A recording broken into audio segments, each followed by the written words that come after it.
High guys, welcome back to my channel Poulomi Koyal. তোমাদের সবাইকেই thank you. আমার চ্যানেল 900 সাবস্ক্রাইবার কমপ্লিট হয়ে গেছে, তো থ্যাংক ইউ সো মাচ তোমাদের সবাইকে। আজকে আমি তৈরি করছি একটা বড় ব্লগ, কেন নাকি আমি 1 তারিখে বেরিয়ে যাচ্ছি।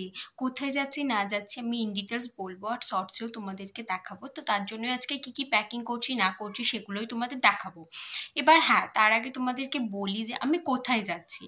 আমার কলেজ থেকে একটা ইন্টার্নশিপ আছে 6 মাসের, তাই আমি সল্টলেকে থাকবো। তার জন্যই 6 মাসের জন্য আমি একটা গার্লস পিজি নিয়েছি, সেখানেই থাকবো। তো তার জন্য কি প্যাকিং করব না করব, কি লাগবে সেগুলোই তোমাদের সাথে শেয়ার করব। তো এখন আমি জামাগুলো বার করব, সেগুলোই দেখা। আর এটা দেখে কেউ হেসো না, হ্যাঁ, এটা আমার ঠান্ডা লাগে, তার জন্য মা এরকম কভার করে দিয়েছে, ঠিক আছে। তো তার জন্য এটা রাখা আছে। আর আলমারিটা খুলে তোমাদের দেখাচ্ছি ব্যাক করে কি অবস্থা। আমার আলমারির অবস্থা দেখো, এই রকম অবস্থা আলমারি। আমি কিছু জামা বার করে নিই, তারপর আসছি তোমাদের সাথে কি নিচ্ছি না নিচ্ছি, কিভাবে প্যাক করবো সেগুলো সবই শেয়ার করবো, ঠিক আছে। এত জামা হয়েছে বার করে, ঠিক আছে, সব নেবো না, কিছু আর মা এখানে তো চাদর পাট করছে। আর এখানে সব জিনিসপত্র রাখা আছে, কিছু নিয়ে যাব সেগুলো। মা বেডশিটগুলো দিয়ে দিচ্ছে, এগুলো সব সিঙ্গেল বেডশিট, আর এটা আমি নিয়ে যাব। জামাগুলো আপাতত ভাঁজ করে রেখেছি, ঠিক আছে। তো এই যে এর মধ্যে ঢোকাবো, জাস্ট গুছিয়ে রেখেছি, আপাতত কিছু ঢোকানো হয়নি।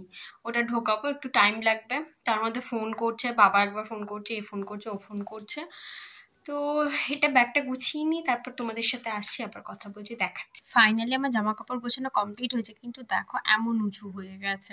আমার বাবা বললো ট্রলি ব্যাগ নিতে হবে না, এটা নিয়ে নে, এটার মধ্যে সব ধরে যাবে। কিন্তু আমি গুছিয়েছি, কেমন সব উঁচু হয়েছে। যাই হোক, মা গুছিয়ে দিবে। যেটা পরে যাব সেটা হচ্ছে এই যে এখানে আছে। আর কেউ দেখে ভেবো না জুতোটা খোলা কেন, এটা বাড়িরই জুতো, পরিষ্কার জুতো, তাই। আর এই দেখো তোমাদের দেখাই, ঠিক আছে। এই দুটো বোতল না আগের দিন আমি বিশাল থেকে কিনেছি, বিশাল থেকে বোতলটা কিনেছি, দেখানো হয়নি তোমাদেরকে। যাই হোক, একটা ছাতু নিয়ে যাব, ম্যাগি ভরসা। আর এটাকে ওই যে এটা হচ্ছে জলে ভিজিয়ে দেয়, একটা থক মতো করে, কি বলে বেশ, নামটা ভুলে গেছি। যাই হোক, ছোলা আনতে বলেছিলাম, আর চানাচুর এনে দিয়েছে।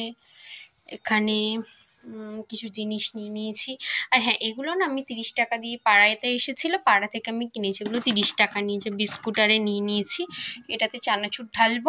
আর পাশে একটা পাপোশও আছে, কম্বল আছে, এগুলো খুব মেসি হয়ে আছে দেখে এরকম মনে হচ্ছে, বাট যাই হোক, এটাও একটা টাইম মেসি হয়েছিল, এখন গুছিয়ে নিয়েছি, পরিষ্কার হয়ে আছে। তো ওটাও পরিষ্কার করে নেব আমি। হ্যাঁ, ওটা না কেটলি আছে, বলতে ভুলে গিয়েছি, আমি আমতলা থেকে কিনেছিলাম কেটলিটা, 1 লিটারের কিনেছিলাম বাজাজের। তো আজকের জন্য এতটুকুই তোমাদের সাথে শেয়ার করলাম। যদি তোমাদের ভালো লাগে লাইক সাবস্ক্রাইব করে দিও। Bye bye.